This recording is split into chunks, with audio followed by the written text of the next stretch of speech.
আসসালামু আলাইকুম রহমতুল্লাহ। প্রধান আলোচ্য বিষয় কোরআন, হাদিস ও জ্যোতির্বিজ্ঞানের আলোকে বিশ্বব্যাপী একই তারিখে ও বারে সাওম ঈদ পালন করা ইসলামে খুবই জরুরি। 7 নম্বর পর্বে শুনতে পাবেন। 1. জাতীয় চাঁদ দেখা কমিটি চাঁদ দেখে। হাদিসে বলা হেলাল দেখে না, তাই সেটা মানা যাবে না। আবার চাঁদ দেখে রোজা রাখো এবং চাঁদ দেখে ঈদ করো, এটা রাসূলের নামে বাংলাদেশের আলেমদের বানানো মিথ্যা হাদিস, তাই মানা যাবে না। 2. ঢাকার আজিমপুর ছাপড়া মসজিদের খতিব মাওলানা জুবায়েরের আবিষ্কৃত নীল নকশা দিয়ে সৌদি আরবের 21 ঘন্টা পরে দ্বিতীয় দিনে মাস শুরু করলে প্রথম রোজা ছুটে যাবে এবং শেষেরটা হারাম রোজা হয়ে যাবে। 3. কোরআন বলছে হেলালের হিসাব করে মাস শুরু করো, আর হাদিস বলছে যেহেতু আমরা হিসাব জানি না সেহেতু হেলাল দেখে মাস শুরু করব। তাই কোরআনের হেলাল হচ্ছে অদেখা হেলাল আর হাদিসের হেলাল হচ্ছে চোখে দেখা হেলাল। 4. হিজরি মাসে 14-15 তারিখে পূর্ণিমা হয়। বাংলাদেশ অবৈধভাবে প্রথম দিন পরে মাস শুরু করে বিধায় 12-13 তারিখে পূর্ণিমা হয়ে যায়, এটা মানা যাবে না। 5. হাদিসে তোমরা কথা দিয়ে রাসূল সাল্লাল্লাহু আলাইহি সাল্লাম সকল উম্মতকে অর্থাৎ বর্তমানে মুসলিম উম্মাকে বুঝিয়েছেন, তাই 1-2 জনের সাক্ষ্য পেলেই বিশ্বব্যাপী একই তারিখে ও বারে সাওম ঈদ পালন করতে হবে। 6. হাদিসে ইয়াউমা শব্দ দিয়ে একই দিন সকল উম্মতকে সাওম ঈদ পালন করতে বলা হয়েছে, একাধিক দিনে নয়। 7. কোরআন সরকার প্রধানের ভুল সিদ্ধান্ত মেনে কোরআন ও হাদিসের হুকুম মানতে বলছে। আলোচনা করবেন আন্তর্জাতিক খ্যাতিসম্পন্ন বক্তা, লেখক ও দীর্ঘ 24 বছরের গবেষক ইঞ্জিনিয়ার মোহাম্মদ এনামুল হক, মহাসচিব হিজরি ক্যালেন্ডার বাস্তবায়ন পরিষদ বাংলাদেশ। তিনি ইসলামী শরীয়তের বিধান অনুযায়ী নির্ভুলভাবে সাওম ও ঈদ পালনে বিশ্বের একমাত্র সফল এবং বিশ্বস্ত পরামর্শদাতা। আপনারা তার কথা শুনুন এবং সকল বিশৃঙ্খলা পরিহার করে নির্ভুলভাবে সাওম ঈদ পালন করে অশেষ সওয়াব হাসিল করুন।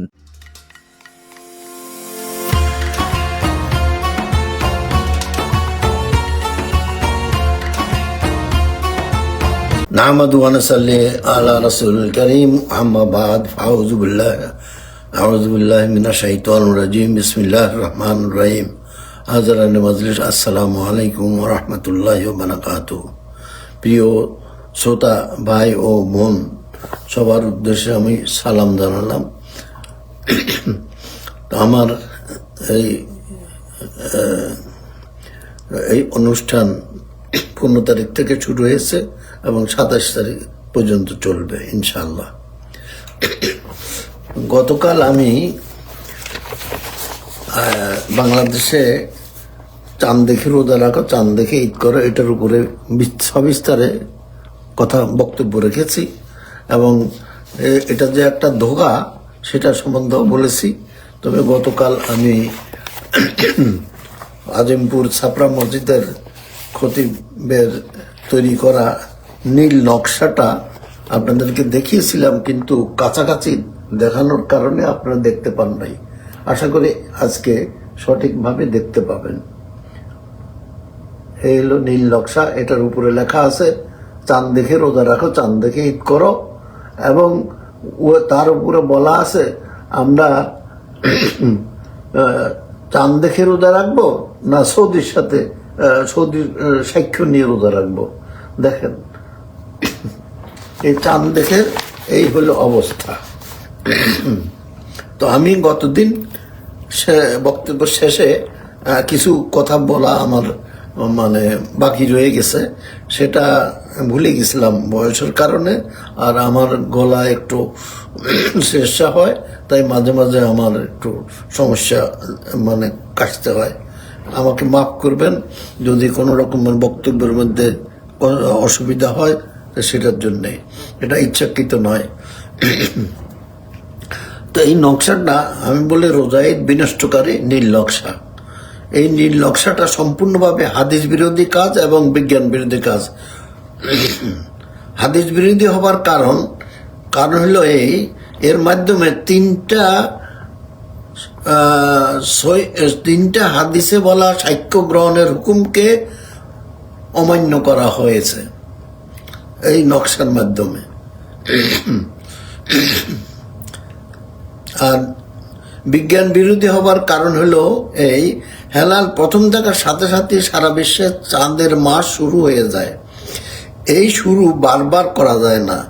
হেলাল যদি সূর্যের মতন প্রতিদিন উদিত হতো এবং অস্ত যেত, তাহলে দেশে দেশে হেলাল দেখা যেত। তখন তাদের এই বক্তব্য সঠিক হতো। এখন যেহেতু ওনারা বিজ্ঞানও বুঝেন না, সূর্য চন্দ্র কিভাবে চলে এ সম্বন্ধে ওনাদের কোনো ধারণা নাই, সেজন্য ওনাদের খেয়াল খুশি মতো আমরা একটা বানিয়েছেন, নীল নকশা তৈরি করেছেন। এটা নীল নকশা বারবার বলতেছি, কিন্তু আসলে এর আগের থেকেই বিগত, আমি তো ছোট, 80-র উপরে বয়স, আমি 80 বছর পর্যন্ত বলতে পারি চাঁদ দেখে রোজা রাখো, চাঁদ দেখে ঈদ করো। মেড ইন, এই হাদিস রাসূলের হাদিস নয়, it is made in Bangladesh. তো এই হাদিস অনুযায়ী চাঁদ দেখি রোজা রাখা হুজুররা বলেন, মানুষ এটাই শোনে এবং এটাই বিশ্বাস করে। হেলাল দেখে রোজা মাস শুরু করতে হবে এই কথা মানুষ জানেও না এবং মানেও না, শুনতেও চায় না। যাই হোক, যাত্রা শুরু করা একইবার করা যায়, বারবার করা যায় না। আমি গতকালে বলেছি, আমি বাড়ি থেকে রওনা দিলাম, বাজারে যাব। আমি এই যে বাড়ি থেকে রওনা দিলাম, এরপরে যদি কেউ বলে আমি পরের বাড়ি কাছে গিয়ে আবার রওনা দিলাম, তারপরে গিয়ে আবার রওনা দিলাম, এই বারবার রওনা দেওয়া এটা একটা সাধারণ জ্ঞানের বাহিরে কথা। অতএব এক হেলাল দিয়ে যখন পৃথিবীতে রামাদান মাস শুরু হয়ে যায়, তারপরে তো বারবার শুরু করা যায় না। এটা আবারও বলছে, সূর্যের মতো যদি প্রতিদিন উদিত হতো অস্ত যেত তাহলে করা যেত, কিন্তু এটা সূর্য আর চাঁদ এক নয়। অনেক একটা দিন শুরু করে আর একটা মাস শুরু করে, কত তফাৎ, এই তফাৎটুকু ওনারা বুঝেন না। আমি এর তীব্র প্রতিবাদ জানাই এবং সাথে সাথে 6টা দাবি করছি। 1 নম্বর দাবি হলো, রাসূল সাল্লাল্লাহু আলাইহি ওয়াসাল্লামের নামে বলা কোনো হাদিসে হেলালকে চাঁদ বলা যাবে না, তাহলে রাসূল সাল্লাল্লাহু আলাইহি ওয়াসাল্লামের প্রতি তার অবমাননা করা হয়। আচ্ছা, 2 নম্বর, চাঁদ না দেখলে রোজা রাখা যায় না এমন হাদিস বিরোধী মিথ্যা কথা বলে সাধারণ মানুষকে ধোঁকা দেওয়া বন্ধ করতে হবে। 3 নম্বর, হেলালকে হয় হেলাল বলুন, না হয় নতুন চাঁদ বলতে হবে। 4 নম্বর, সকল অনুবাদ গ্রন্থে হেলাল বা নতুন চাঁদ সংশোধন করে নিতে হবে। এটা হুজুররাই এটা করেছেন, অনুবাদ, হেলালের অনুবাদ চাঁদ করেছেন। কামারের অনুবাদে ওনারা কি করবেন? আমি তো খুবই দুঃখিত। 5 নম্বর, রোজা ঈদ বিনষ্টকারী নীল নকশাটা সত্তর বাতিল করতে হবে।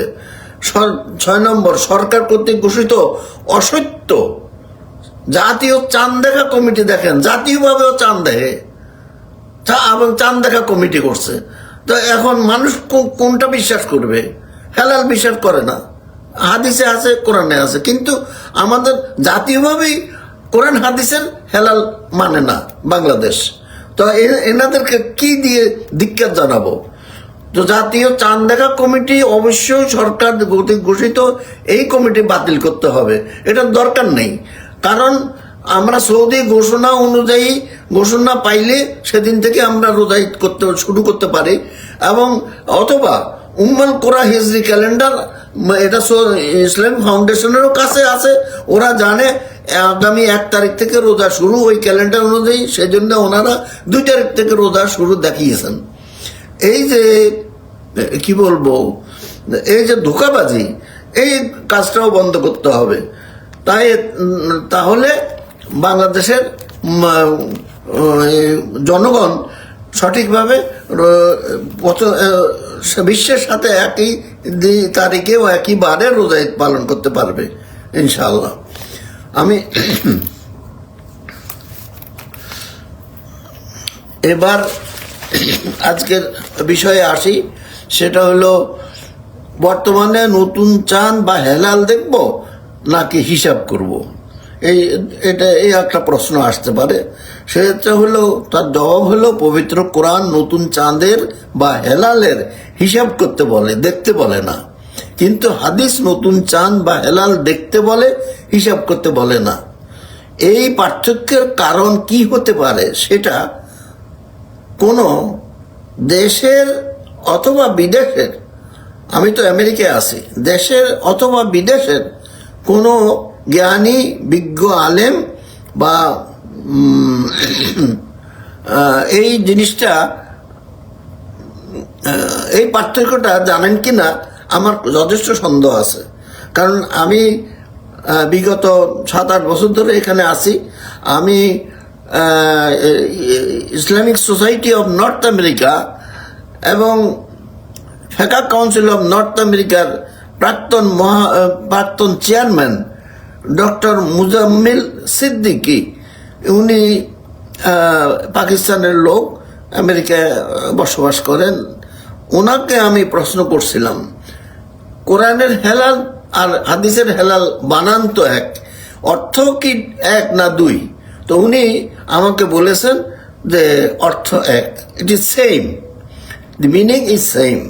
এখন আপনারাই বলেন, কোরআনের হেলালের যেটা দেখা যায় না আর হাদিসের হেলাল যেটা দেখা যায়, দুটো কি এক হইতে পারে? একটা শব্দের 2-3 অনেক রকম অর্থ হইতে পারে, প্রত্যেক সকল ভাষাতেই এটা প্রযোজ্য।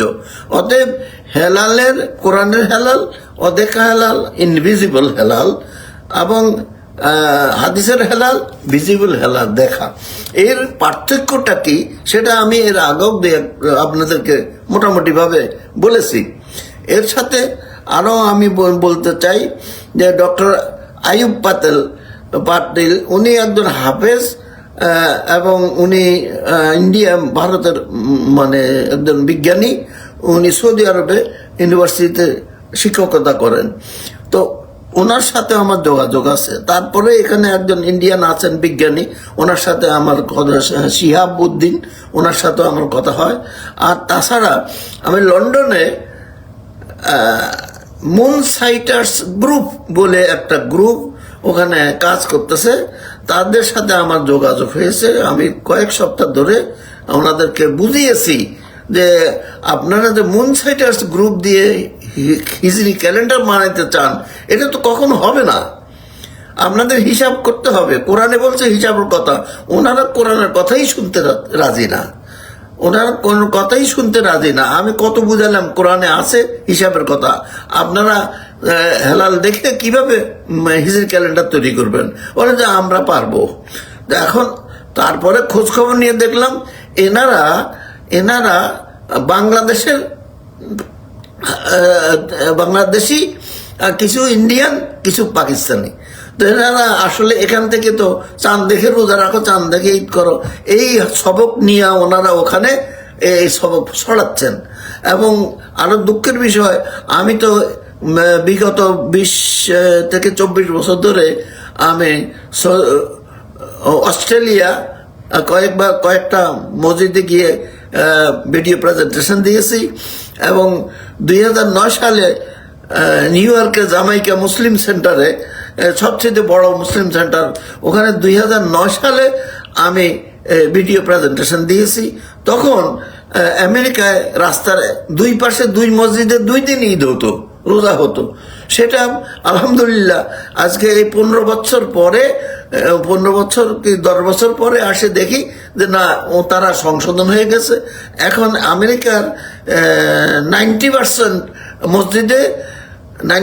মসজিদে প্রথম দিনে রোজা ঈদ হয়, কিন্তু বাকি 10% মসজিদের ইমাম হলেন হয় বাংলাদেশি, নয় ইন্ডিয়ান, নয় পাকিস্তানি।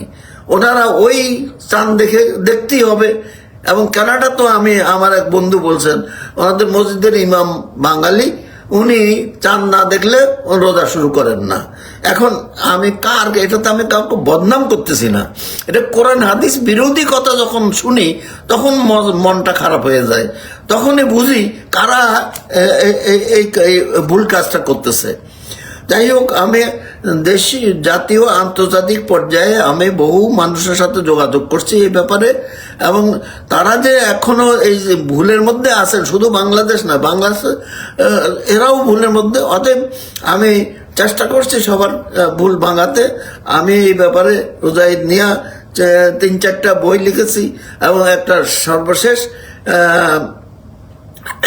যে ইংরেজি বইটা 321 পৃষ্ঠার আমাজনে আপলোড করেছি 2-3 মাস আগে। এটা বিশ্বের সকল দেশের আলেমগণ, স্কলারগণ দেখতে পারেন এবং এটা পড়লে বিশ্বব্যাপী 1 তারিখে এবং বারে রোজা ঈদ করা মধ্যে কোনো সমস্যা থাকবে না ইনশাল্লাহ। যদি চিন্তা করে দেখতেন এ সকল আন্তর্জাতিক স্কলারগণ, তাহলে আজ সাওম ঈদ পালন নিয়ে কোনো রকমের মত পার্থক্য বিদ্যমান থাকতো না। বিশ্বব্যাপী মুসলিম উম্মাহ 1 তারিখেও বাদে প্রথম দিনে সাওম ঈদ পালন করতে পারতেন। অতীতে নিখুঁতভাবে নতুন চাঁদের হিসাব করা সম্ভব ছিল না বিধায় ওজনের কারণে খালি চোখে নতুন চাঁদ বা পুরাতন চাঁদ দেখে মাস শুরু করতে হয়েছে। কিন্তু এই কারণে হিজরি ক্যালেন্ডার বানানো অতীতে সম্ভব ছিল না। বর্তমানে জ্যোতির্বিজ্ঞানের সাহায্যে নিখুঁতভাবে নতুন চাঁদের হিসাব বা হেলালের হিসাব করা যায়। সেই হিসাব অনুযায়ী পবিত্র মক্কাকে কেন্দ্র ধরে 1999 সালে উম্মুল কুরা হিজরি ক্যালেন্ডার তৈরি করা হয়েছে। অতএব কোরআনের হুকুম অনুযায়ী যেহেতু এখন নতুন চাঁদের হেলালে হিসাব করা সম্ভব, সেহেতু হাদিসের কথা অনুযায়ী বর্তমানে নতুন চাঁদ বা পুরাতন চাঁদ হেলাল দেখে মাস শুরু করে সাওম ঈদ পালন করা বৈধ হবে না। সূর্য একটা দিন শুরু করে, মাস নয়। সেহেতু দেশে দেশে সৌর ক্যালেন্ডার বানানো যায় এবং অনুসরণ করা হয়। আমরা তো এটা, আপনারা তো সবাই জানেন এটা। আর যেহেতু নতুন চাঁদ একটা মাস শুরু করে, সূর্যের মতন দিন শুরু করে না, সেহেতু হিজরি ক্যালেন্ডার সারা বিশ্বের জন্য একটাই হয়, একাধিক হয় না বা হতে পারে না। এমত অবস্থায় আমরা সৌদি আরবের ঘোষণা অথবা সৌদি আরবের পরে লন্ডন বা আমেরিকার থেকে ওই একই রকম ঘোষণা, হেলাল দেখার ঘোষণা একই রকম আসবে, 1 তারিখে আসবে, সেই অনুযায়ী সেটা অনুসরণ করতে পারি। অথবা উম্মুল কুরা হিজরি ক্যালেন্ডার অথবা আমেরিকার ইসলামিক ক্যালেন্ডার, যে কোনো একটা দেখে আমরা সারা বিশ্বের মুসলিম উম্মাহ 1 তারিখে একইবারে সাওম ঈদ মাস শুরু করে সাওম ঈদ পালন করতে পারে। এটাই শরীয়তের বিধান। বর্তমানে এর কোনো ব্যতিক্রম করা যাবে না। আশা করি বিষয়টা আমি পরিষ্কার বুঝাতে পেরেছি। এখন আমি বলবো চান্দ্র মাসে পূর্ণিমা কখন হয়। এটা বিজ্ঞানীরাও জানেন এবং আমিও পরিষ্কারভাবে বলতে পারি, মাসের মাঝখানে পূর্ণিমা হয়। অর্থাৎ যদি মাস 30 হয়, তাহলে মাস 15 তারিখের আগের রাত মানে 14 তারিখ রাত্রে পূর্ণিমা হবে। আর মাস যদি 29 হয়, তাহলে 14 তারিখের আগের রাতে পূর্ণিমা হবে। এই এখন তারিখ নিয়ে, অর্থাৎ মাস শুরু নিয়ে যত গন্ডগোল বাংলাদেশে, গন্ডগোল তো বেশি না, একদিন পরে শুরু করে, এই মাত্র একদিন, একটা রোজা, প্রথম রোজা নাই, শেষের রোজা হারাম রোজা। এটা একদিন পরে 21 ঘন্টা একটা ভুয়া হিসাব দেখাইয়া একদিন পরে বাংলাদেশ রোজা ঈদ শুরু করে। এই কারণে হিজরি ক্যালেন্ডারও বাংলাদেশেরটা একদিন পরে মানে আরম্ভ হওয়াতে একদিন পরে গিয়ে শেষ হয়। ফলে কি হয়, আন্তর্জাতিক হিজরি ক্যালেন্ডারে যেমন 1 তারিখে রোজা শুরু এবার আগামী মাসের, তো সেখানে বাংলাদেশ করে 2 তারিখে শুরু। তাহলে 1 তারিখে শুরু করলে এর পরের মাস যদি 30 হয়, তাহলে 1 তারিখ হিসাবে 14 তারিখ রাত্রে হেল দেখা যাওয়ার কথা। আর যদি মাস 29 হয়, রমাদান মাস কিন্তু রমাদান মাস আমার হিসাবে 1 তারিখ থেকে 29 তারিখ পর্যন্ত, মার্চ মাসের 30 তারিখে ঈদ হওয়ার কথা হিজরি ক্যালেন্ডার অনুযায়ী। অতএব 29 মাস, 29 মাসে 13 তারিখ রাত্রে, অর্থাৎ 14 তারিখে হেল দেখা যাওয়ার কথা, পূর্ণিমা হওয়ার কথা। কিন্তু যেহেতু মাস একদিন পরে শুরু করে বাংলাদেশে, তখন সে 14 তারিখটা 13 তারিখ চলে আসে, মানে 12 তারিখ রাত্রে পূর্ণিমা দেখা যায়। কারণ শুরু করছে একদিন পরে, সেজন্য ওই পূর্ণিমাটা একদিন আগে হয়ে যায়। তো এখন একদিন আগে যদি হয় 12 তারিখে পূর্ণিমা, তো 13 দুগুণে 26 দিনে কি মাস শেষ হবে? তাইলে এনারা কি হিসাব করেন আমি বুঝি না।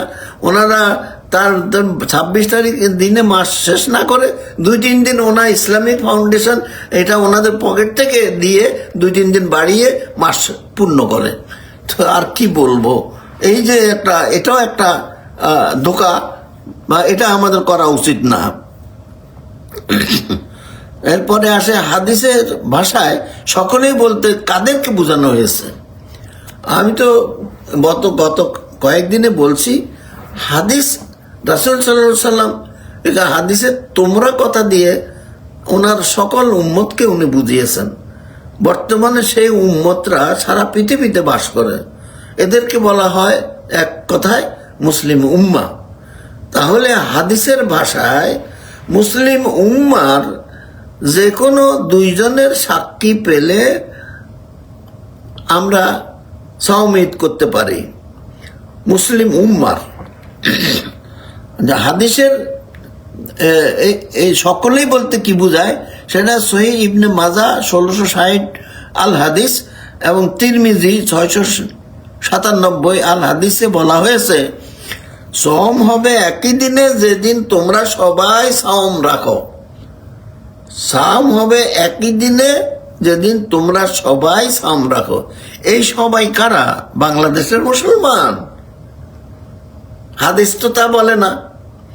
হাদিস বলে মুসলিম উম্মা। আল্লাহ রসুল বলছেন মুসলিম উম্মাকে সম্বোধন করে বলেছেন যে তো রোজা শুরু হবে সেই দিন যেই দিন সবাই বলতে সকল উম্মা রোজা শুরু করে। দেশে দেশে মুসলিম উম্মাকে আল্লাহ রসুল বলেন নাই। যারা এই দেশে দেশে হাদিসকে দেশ বিভাগের মতন দেশে দেশে ভাগ করে নিয়েছেন, তারা তো আল্লাহ রসুলের সাথে গাদ্দারি করতেছেন, আল্লাহ রাসূল হুকুমকে অকার্যকর বা অস্বীকার করে যাচ্ছেন। তো এখানে তাই রোজা শুরু করতে হবে একই দিনে যেই দিন সবাই রোজা রাখে, এবং রোজা শেষ করতে হবে একই দিনে সবাই যেদিন রোজা শেষ করে, এবং কোরবানি করতে হবে একই দিনে সবাই যেদিন কোরবানি শেষ করে। এই কথাটাকে সবাই কথাটাকে দিয়ে বুঝতে হবে মুসলিম উম্মাকে। আর এখানে আরেকটা কথা আছে, রোজা শুরু হবে একই দিনে। আচ্ছা, এখন সারা মুসলিম উম্মা বিশ্বব্যাপী 1 তারিখে রোজা শুরু করলো, আপনারা যদি 2 তারিখে শুরু করেন, তাহলে তো এখানে একই দিনে কথাটা হাদিসে বলাটা ভুল হয়েছে। তাহলে ইয়াউমা কথাটা না বলে আইয়ামন বলতে, বা দিবসনে, ইয়াউমার দিবসন এখানে বলতে হতো। তো এখানে ইয়াউমা একই দিনে বলা হয়েছে, অর্থাৎ বিশ্বব্যাপী একই তারিখে একই বারে রোজা শুরু হবে। এখানে আপনারা 1 দিন পরে 2 দিন পরে যে রোজার কথা বলেন, তাহলে তো এখানে একই দিনে কথাটা প্রযোজ্য নয়। আপনারা হাদিসের অর্থই বুঝলেন না, নিজেদের খেয়ালখুশি মতো যার ইচ্ছা যেই দিন ইচ্ছা বাস ইচ্ছা মতো আপনারা রোজা শুরু করার জন্য আমাদের হুজুররা বলেন, এবং আমাদের বাংলাদেশের মানুষ যারা রোজা রাখে তাদের রোজা এই কারণে নষ্ট হয়ে যায়। প্রথম রোজা ছুটে যায়, শেষ রোজা হারাম রোজা হয়ে যায়।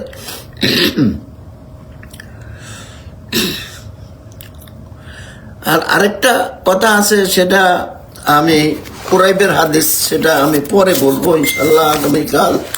আমি এখানে আরো 2টো কথা বলতে চাই। আমরা আমার ভুলের বোঝা কেউ বইবে না, আল্লাহর আযাবও কাউকে ছাড়বে না। এটা কেন বললাম? এটা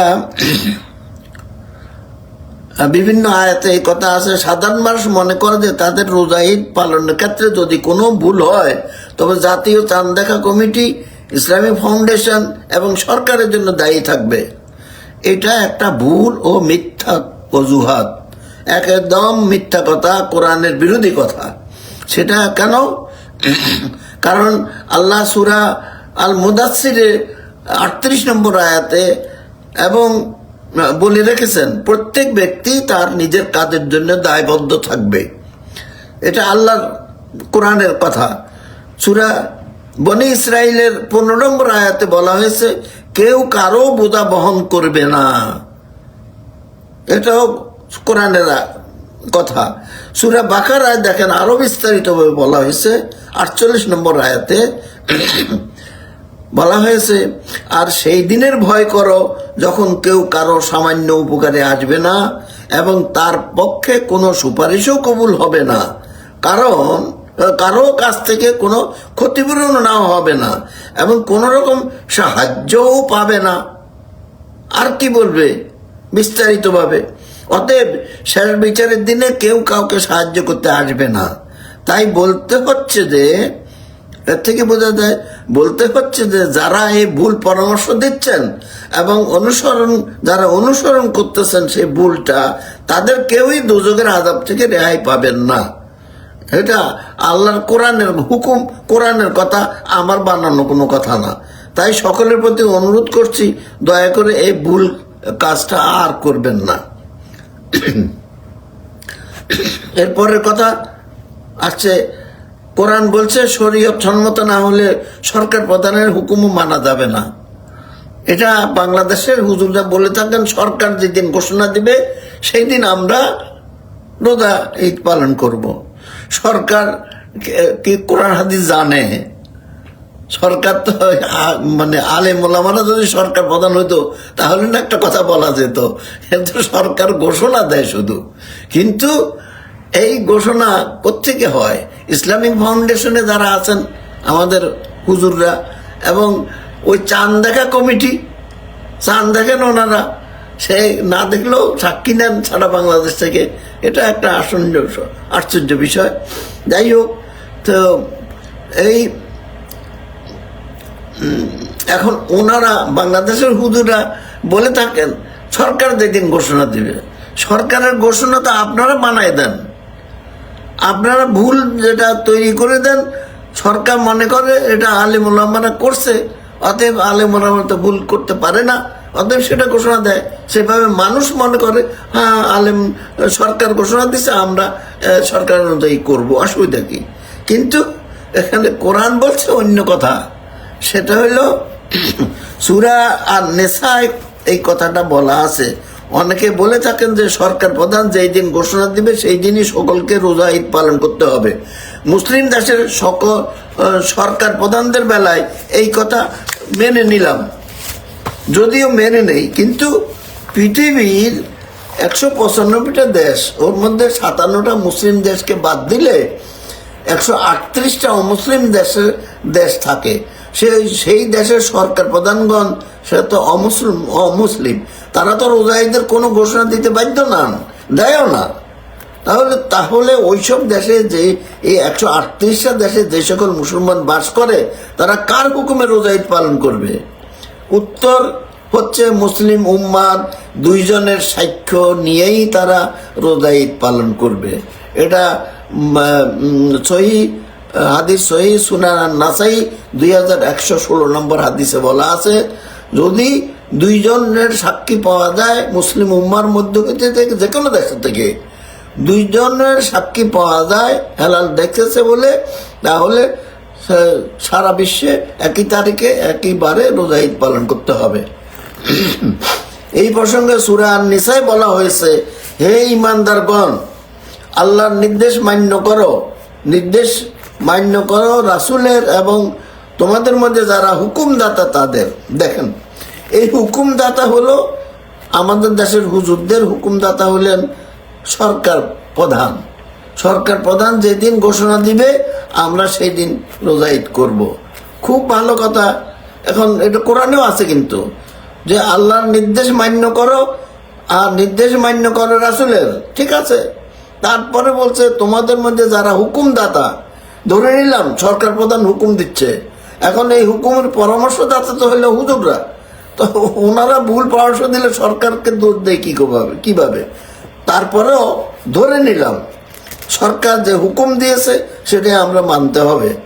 এখন এই আয়াতের তো এখানে শেষ নয়, এটার আয়ের অর্ধেক, এই আয়াতের অর্ধেক। এটা মানে সূরা নিসার 59 নম্বর আয়াত, সূরা নিসার 59 নম্বর আয়াতে এই কথা মানে এতটুকু আছে যে হুকুমদাতাদের কথা তোমরা মান্য করো। তারপর বাকি অংশ হইল, তারপর যদি কোনো বিষয়ে মতবিরোধ দেখা দেয়, অর্থাৎ শরীয়ত মোতাবেক না হয়, অর্থাৎ যে হাদিস বললাম দুইজনের সাক্ষ্য পেয়ে রোজা ঈদ করার যদি তোমরা ব্যবস্থা না পাও, মানে ওই অনুসারে করতে হবে, এর ব্যত্যয় যদি হয়, অর্থাৎ যদি শরীয়তের হুকুমের বিরোধী হয়, তাহলে তা আল্লাহ ও তার রাসূলের প্রতি প্রত্যর্পণ করো, ফিরায় নাও। অর্থাৎ আল্লাহ রাসূলের হুকুম, কোরআনের হুকুম, হাদিসের হুকুম কি আছে সেইটা তোমরা মানো। সরকার প্রধান যদি ভুল ঘোষণা দেয়, শরীয়ত মতো কোরআন হাদিস মতো না হয়, তাহলে সবাইকে আল্লাহ বলছেন তোমরা তাহলে তাদের কথা শুনবা না, তোমরা কার কথা শুনবা? আল্লাহ রসুলের প্রতি ফিরে আসো, যদি তোমরা আল্লাহ ও কিয়ামতের দিবসের উপর বিশ্বাসী হও। আর এটাই কল্যাণকর এবং পরিণতির দিক দিয়ে উত্তম। এই সূরা নিসার 59 নম্বর আয়াতে যে এই কথাগুলো বলা হয়েছে, আমাদের হুজুরগণ প্রথম অর্ধেক বলেন, আর বলেন এই হুকুমদাতা রাষ্ট্রপ্রধানের ঘোষণা অনুযায়ী করতে হবে। বাকিটা আয়াতের বাকি অংশ ওনারা বলেন না কেন? ওটা বললে তো ওনাদের কথা তখন আর থাকে না, রাষ্ট্রপ্রধানের কথা তখন মানা যায় না। কার কথা মানতে হবে? কোরআন এবং হাদিস মানতে হবে। হাদিসের দুইজনের সাক্ষী পেলে সারা বিশ্বের মুসলিম উম্মাহ একই তারিখে একইবারে রোজা ঈদ পালন করবে, একই দিনে নয় কিন্তু। আচ্ছা, উপরোক্ত আয়াত আল্লাহ ও রাসূলের বিধানের বাইরে বা শরীয়তের বিধানের বাইরে গেলে কোনো সরকার প্রধানের হুকুম মানতে নিষেধ করা হয়েছে।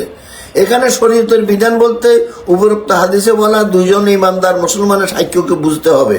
অথচ এই দেশের অধিকাংশ আলেম এই আয়াতের প্রথম অংশ বলেন কিন্তু শেষ অংশ বলেন না, অর্থাৎ গোপন করেন। এইভাবে কোরআনের অপব্যাখ্যা করে সরকার প্রধানকে ভুল সিদ্ধান্ত দিতে বাধ্য করা হয়, এটা অবশ্যই এক বিরাট দুঃখজনক ব্যাপার। তো আমি বলবো আমরা দয়া করে, বর্তমানে আমরা হিজরি ক্যালেন্ডার পেয়েছি, হিজরি ক্যালেন্ডার দেখে আগামী মাসের 1 তারিখ থেকে রোজা শুরু করব। 28 তারিখ রাত্রে সাহারি খেয়ে নেব ইনশাল্লাহ। আমরা সরকারের হুকুমের দিকে, সরকারের ঘোষণার দিকে বসে থাকবো না, কারণ সরকার আলেমরা চাঁদ দেখার কথা বলে একদিন পরে রোজা শুরু করতে বলে, এটা ওনারা অন্যায় করেন, ভুল করেন। এই ভুল কোনোভাবেই মানা যায় না। আমরা কোনোভাবেই, আমি আমার ভাই এবং ভাই বোনদেরকে বলবো আপনারা 1 তারিখ থেকে রোজা শুরু করবেন এবং সেইভাবে শেষ করবেন, এই অনুরোধ রেখে আমার বক্তব্য শেষ করছি। ওয়া আখির দাওয়ানা আলহামদুলিল্লাহি রাব্বিল আলামিন। সুবহানাকা আল্লাহুম্মা ওয়া বিহামদিকা আশহাদু আল লা ইলাহা ইল্লা আনতা আস্তাগফিরুকা ওয়া আতুবু ইলাইকা। আসসালামু আলাইকুম ওয়া রাহমাতুল্লাহি ওয়া বারাকাতুহু।